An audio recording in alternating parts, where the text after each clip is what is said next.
Welcome back to part 3 of Do Go On, episode 500. How you doing out there?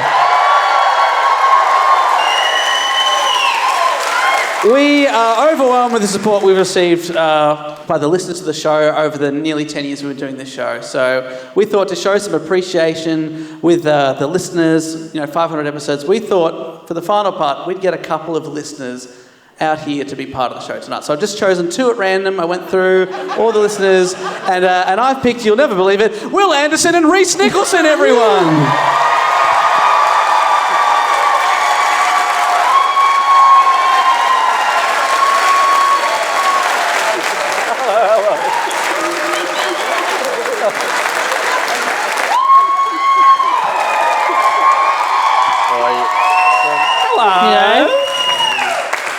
Just a couple of listeners.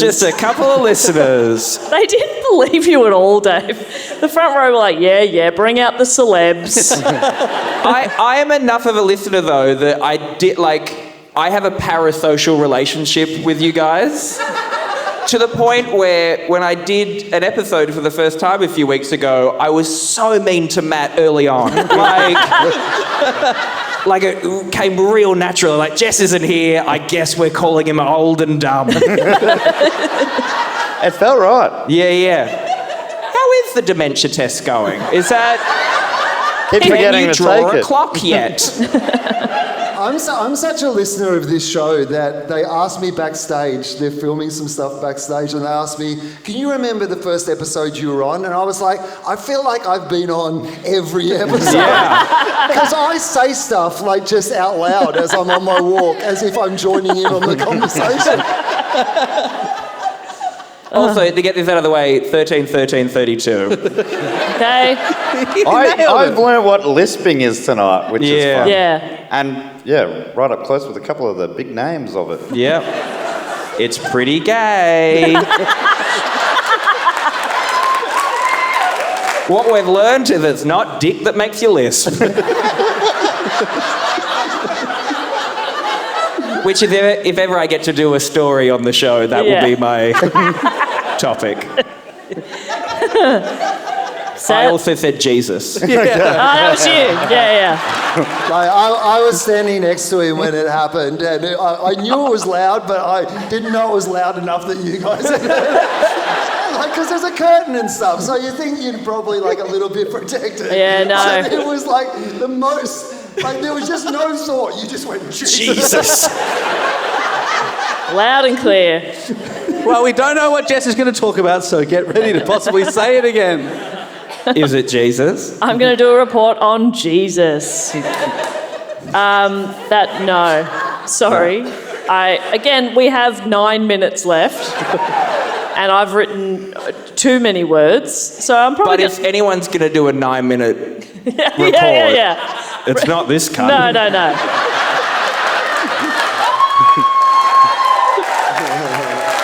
Rhys just said backstage that, because they were on an episode that I was not there, and they were like, tell you what, Jess does keep it tight.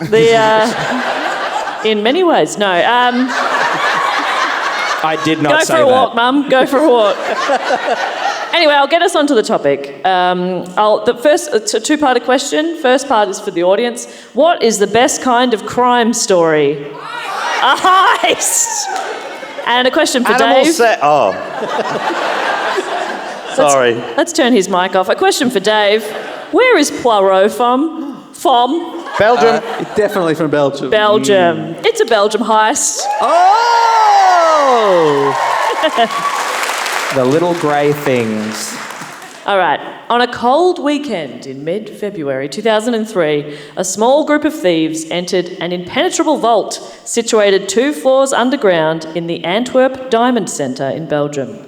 This theft would later be called the Antwerp Diamond Heist. That's good writing. It's good stuff. And would be dubbed, as every fucking heist is, the heist of the century.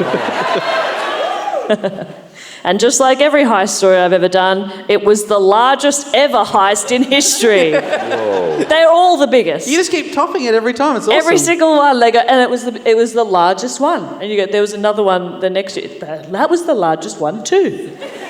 But But this, I think it's because they get very specific. This is the largest ever diamond heist. Yeah,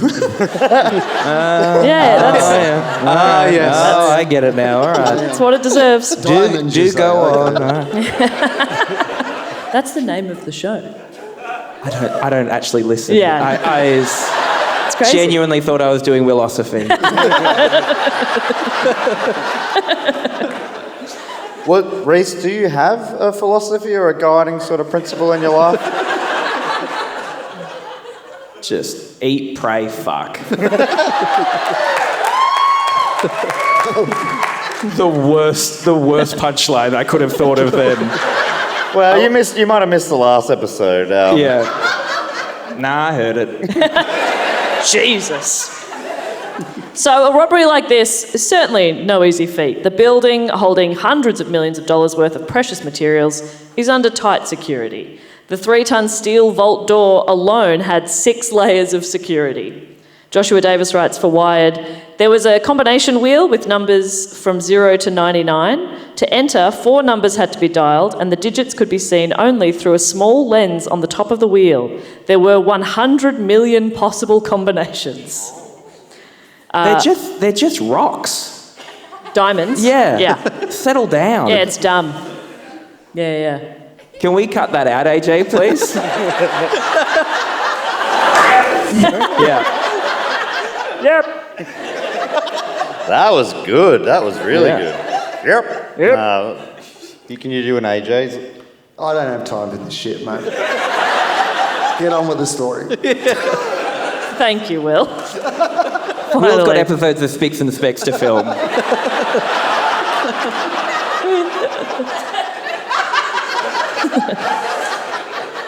So the vault door, so it's got 100 million combinations. Power tools wouldn't do the trick. The door was rated to withstand 12 hours of non-stop drilling. Is that all? I was really hoping you'd be sitting next to me for that. Yeah. Thank you. Thank you. I'm so glad 2 people dressed up. Yeah.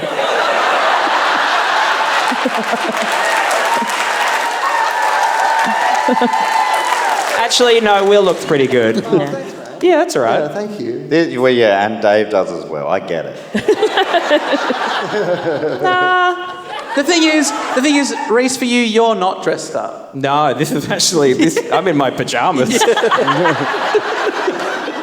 I live here. I'm wearing your business's merch.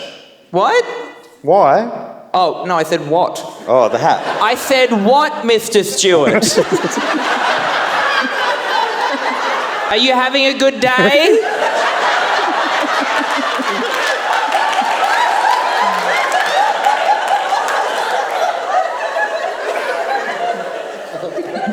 We need to do something about Dad. Yeah.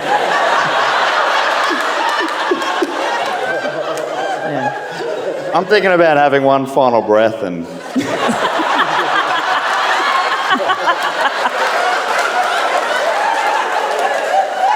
Fuck. Okay. Oh, I hate that I have to keep this on track. How much do you get charged for going over? I'm not sure. I don't want to find out. Well, we'll see. So, okay, I'm just on the vault door.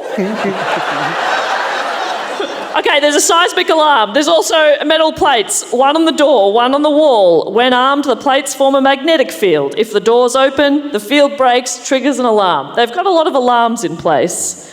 And finally, the lock required an almost impossible to duplicate foot-long key. I don't know why it has to be so long. If I had a nickel every time. Why does it have to be so Why does it have long? to be so long? But I so also skinny. just love that Skinny. they feel like the need, like when is enough enough? Agreed. Like 100 million combinations, you're like, no, but we also need a long key. A really long key. And who's carrying that? Does someone have that? And can you get it cut in a mall? Well, it's almost impossible to duplicate. Almost. So that's just to get through the vault door. Thieves would also have to contend with security cameras, thick concrete walls, outfitted with motion, heat and light detectors. And there's also the safe deposit boxes inside the vault. All of those were made of steel and copper and required a key and a combination to open. How big was the key? That one was a small key, but the combination, they each had about 17,000 combinations. Not 100 million, but still quite a few. So if a group of thieves are going to attempt to break in here, they'd have to be a pretty ballsy group. Or dumb. There's a thin line between those two things. Yeah. Lots of people came and went from the Diamond Centre. People from all around Europe held their business there. There were offices there and stored valuables there, including Italian diamond merchant Leonardo Notarbartolo. I am not a Bartolo. You never think I'm a Bartolo. I have never been a Bartolo. How dare you accuse me of being Bartolo? Your mother was Bartolo. Oh, sì. Va bene. Allora. Quanti anni hai? Anyway, I did like 40 days of Duolingo and gave up. 654. Thank you. I don't have time for it. I'm too busy having sex. Sometimes I do it twice in a day. Me too.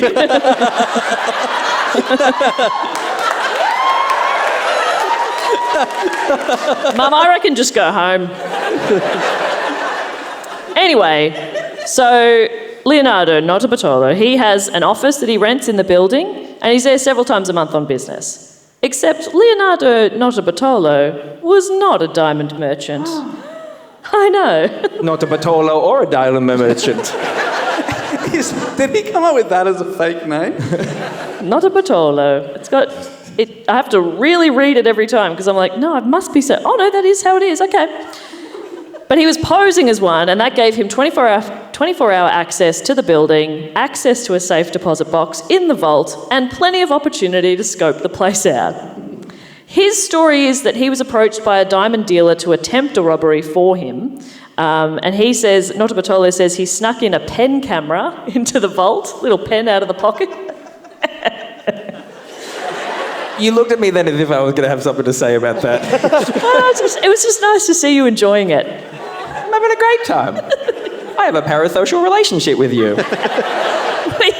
We've toured together. Yeah.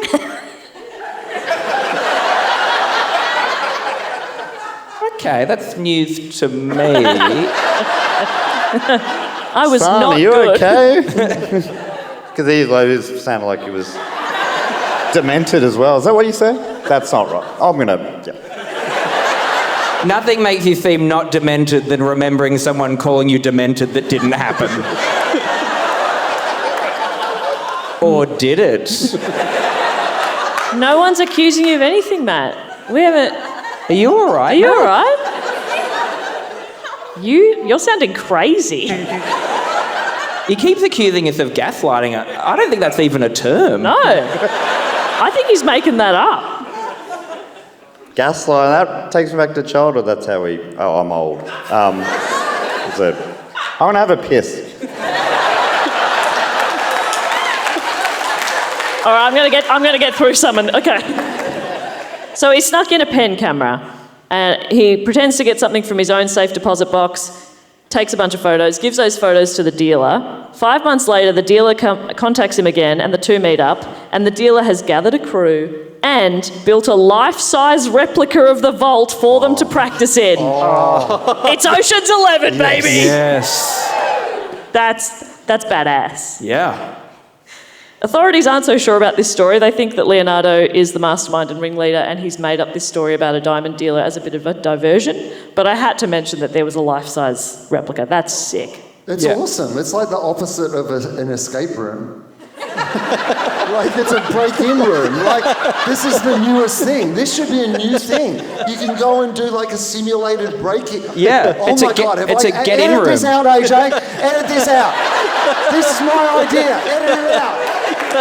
Well, I want to invest. Oh, my Yeah. God. That's such a...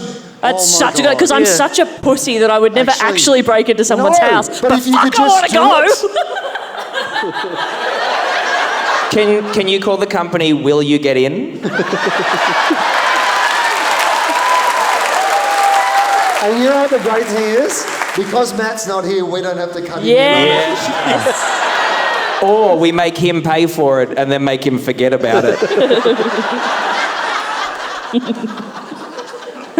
Well, either way, I am genuinely worried about Matt, though. I know, It happens slowly, but then every now and then you kind of go, oh shit, like, you're really losing it. Yeah. It's like visiting family. Do you know what I mean?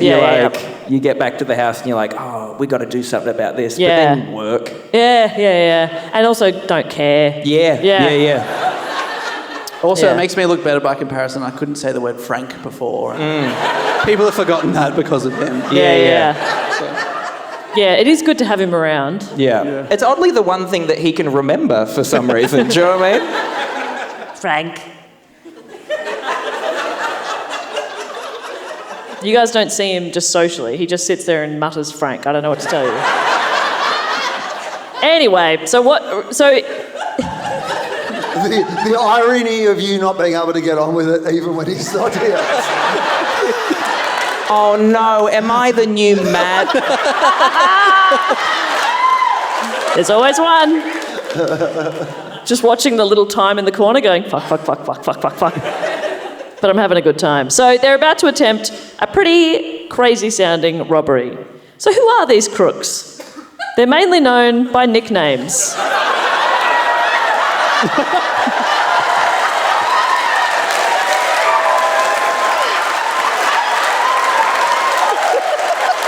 Wow. The Brunswick facelift. Didn't have a lot to work with out there, to be honest, but this, Did you go to a shop? yeah, I had to make a quick stop off at the Aldi around the corner, and I've got everything I need there. Like, Matt looks like Matt if he was in a band I hated. Yeah. He looked like someone you would have had to have played on Triple J and now see politely at festivals. You're like, oh, do you own a pub in Fitzroy now? Cool. Oh, yeah. Oh, yeah. Yeah, that's even better. Oh, yeah. Someone's got boys in the crawl space. Oh, okay. Now we know what Matt looks like at a court appearance. It's funny because I thought I was dressing up more like Zach Ruane. Is that how you see him as well? That is in no way Zach Ruane. Okay. Zach's cool. So back to the characters. Nicknames. Nicknames. They're known by their nicknames. There's 4 of them. You guys can fight amongst yourselves which one you want to be. So we have Speedy, Dave. And not because he's a fast runner. He has a drug problem. Speedy's described as an anxious and paranoid man. Longtime friend of Leonardo. Most likely the alias of a man named Pietro Tavano. Then we have the Monster. Described as tall, muscular. Is there one called the Faggot? There is, but I wasn't going to say it. Not for me to say. He was apparently an expert lockpicker, electrician, mechanic and driver and was very strong. Most likely the alias of Ferdinando Finotto. Then we have the Genius, a specialist in alarm systems, most likely the alias of Elio Denorio. Oh my God, I just read that out loud for the first time. Holy shit, Elio Denorio. He was an electronics expert known to be linked to a series of robberies. And then finally we have the King of Keys. An older man. He was just... I'll take this one. Good news, Will. You're the genius. I like the idea that at the heist it's you going, hold on.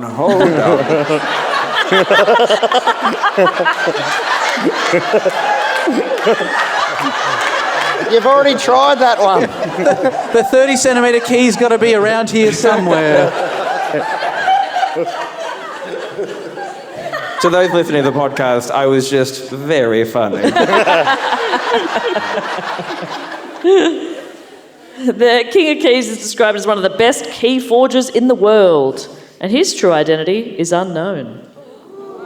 So after around 18 months... Yeah, I appreciate the but I've got to keep moving. After around 18 months of casing the joint, a little past midnight on the 16th of February, the gang snuck in via a garden at the rear of the building. It was one of the few places in the district that wasn't under video surveillance, so using a ladder that he'd previously hidden there, the genius climbed up to a small terrace on the second floor. What a genius move. Let's just leave a ladder there. Last time we were there. If you like that, you'll love this. A heat-sensing infrared detector monitored the terrace, but he approached it slowly, holding a large homemade polyester shield in front of him. Just holding up a shield. The low thermal conductivity of the polyester blocked his body heat from reaching the sensor. Genius. I'm imagining it like a Captain America shield, personally. Yeah. He would look like a fucking idiot on the security camera. Yeah. Real slow. But he's holding it here so you can see his face. So they get in. He disarmed an alarm sensor on the balcony window and they climb in undetected. They descended the stairs to the darkened vault antechamber. They covered the security cameras with black plastic bags and flipped on the lights. Just put a bag over the camera. Anyway, the genius used his custom slab of aluminium to reposition the magnetic field away from the vault, so getting rid of that magnetic sensor. King of Keys had made a replica of the vault key just based on video footage they'd sneakily managed to get. Whoa. He is the King of Keys. King of it's Keys. True what they say. It's a foot long and impossible to replicate it. He looks at some pictures, replicates it. But when it came time to get into the vault, he thought he might investigate a bit of a hunch, because on the videotapes, he noticed that just before opening the vault, the guards usually went into this little utility room. So he goes into the utility room, and there's the key hanging there.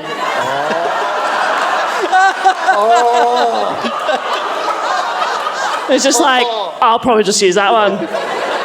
Probably just use the real one then, I guess.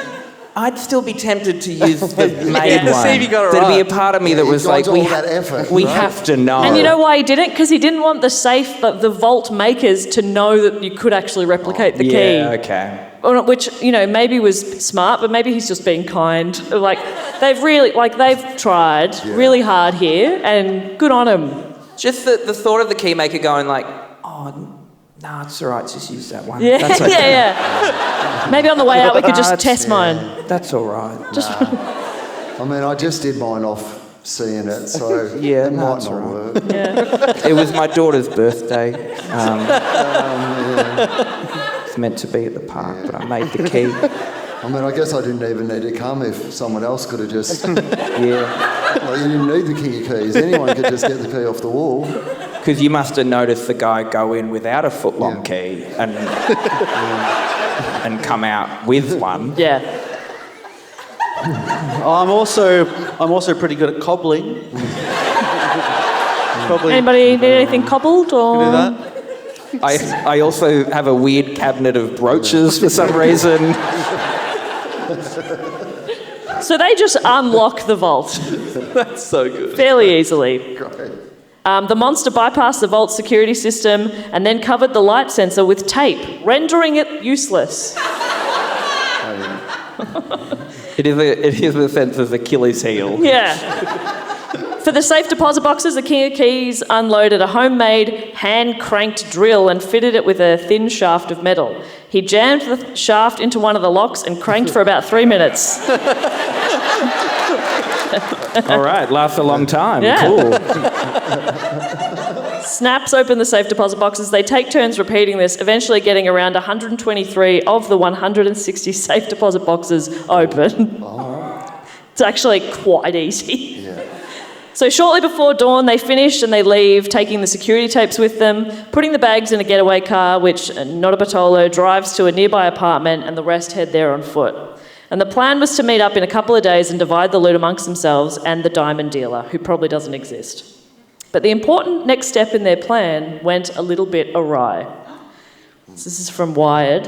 It was February 16, 2003, a clear, frozen Sunday evening in Belgium. Notarbartolo took the E19 motorway out of Antwerp. In the passenger seat, the man known as Speedy fidgeted nervously, damp with sweat. They hadn't slept in 2 days. The others on the team hadn't wanted Speedy in on this one. They said he was a liability. Notarbartolo could see their point, but out of loyalty, he defended his friend. Speedy could handle it, he said. And he had. They'd executed the plan perfectly. No alarms, no police, no problems. The heist wouldn't be discovered until guards checked the vault on Monday morning. The rest of the team was already driving back to Italy with the gems. They'd rendezvous outside Milan to divvy it all up. There was no reason to worry. Thanks for coming out, everyone. Have a good night. Notarbartolo and Speedy just had to burn the incriminating evidence sitting in a garbage bag in the back seat. So he finds a spot to pull off on the highway, down a dirt road, into a dense pocket of trees. He gets out of the car, he's having a bit of a look around, he's sussing out a spot to burn off this rubbish, this evidence. And there's no houses or buildings around, so he's like, all right, this is a good spot. He turns to go back to the car to get the garbage to set it on fire, and finds Speedy freaking the fuck out. Oh. From Wired. This sounds... Yeah, I'll do this. Let's see if you do this, Dave. The contents of the garbage bag was strewn amongst the trees. Speedy was stomping through the mud, hurling paper into the underbrush. Spools of videotape clung to the branches like streamers on a Christmas tree. This has become an installation artist. Oh no, Speedy. Can I have a quick process question as a fan of the podcast? Yeah. Did you add the, like a Christmas tree bit? Or No, did that come... that's from an article. Okay. Did you like it? I liked it. That was me. Yeah. Thank you. Currency skidded past a half-eaten salami sandwich. That was me. The mud around the car was flecked with dozens of tiny, glittering diamonds. Oh. Speedy had panicked, feeling like someone was coming, and his solution was to spread the rubbish out. So they get back in the car, they speed off, they're pretty comfortable that, like, it's in the middle of nowhere. Yeah. Who the fuck's going to find that? Yeah. Cut 2. A man named August Van Camp. Yeah. Here I am.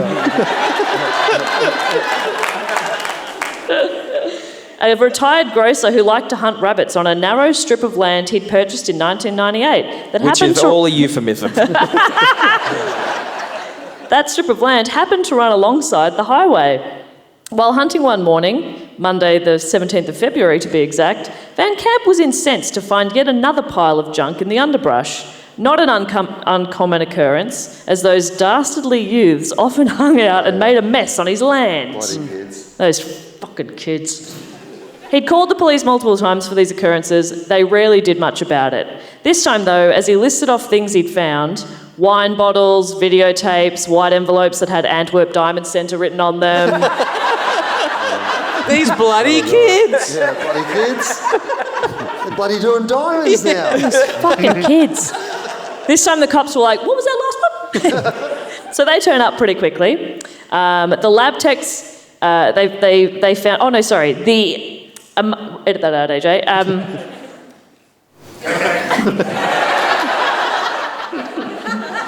Amongst the rubbish, they found an invoice for a low-light video surveillance system. The buyer, Leonardo Notarbartolo. The lab techs also bagged a half-eaten salami sandwich.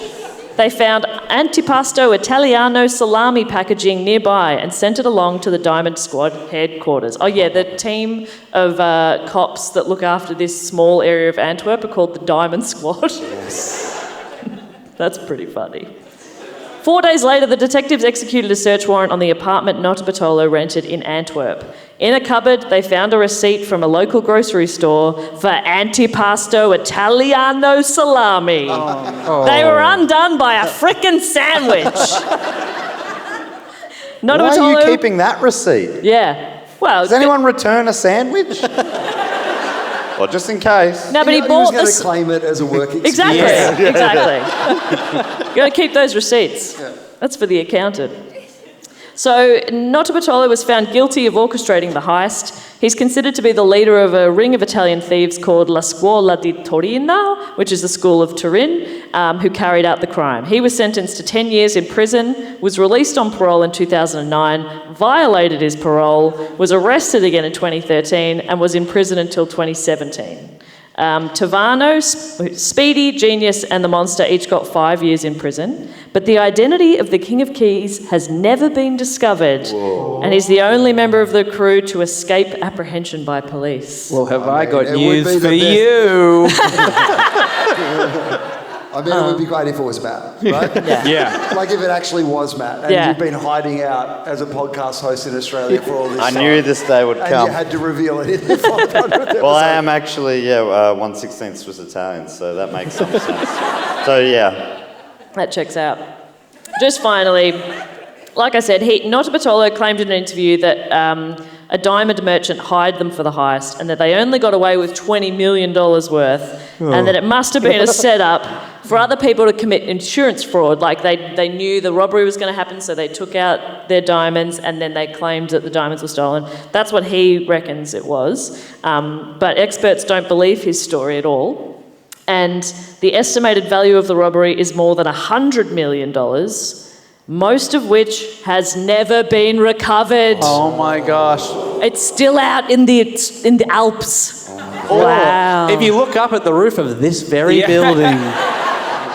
Or the guy that kept complaining about the trash and suddenly stopped complaining Yeah. about the trash. He's like, people keep on leaving our fur coats at my front door.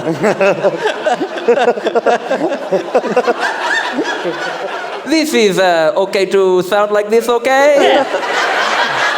I think that's fine. Yeah, see. It's on the border, but it's fine. Yeah. I live on the Rhys, border now. I'm rich. I'll give you a pass, Rhys. What's happened here? Oh, Anyway. that means it was not good. Why am I so... I really like you. I'll be honest, Rhys, I get it. Yeah. I get it. Yeah. It just kind of happens. Yeah. I understand. But that is the story of the Antwerp diamond heist. Give it up for Jess! Thank you so much. And only 20 minutes over. Oh, really? Not Yeah. Oops. Help. Well, we've had some fun here tonight. But all good things must come to an end, And we're going to including- kill Matt. Yes! Leave Matt's life. Episode 500. Would you please give it up for Will Anderson and Rhys Nicholson? Hey!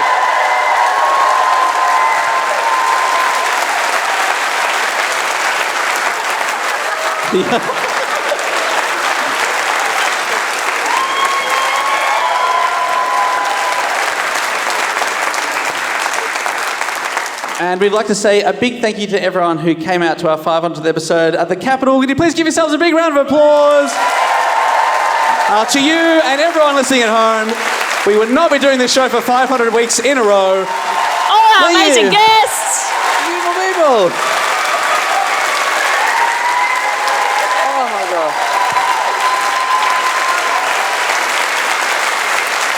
Thank you so much.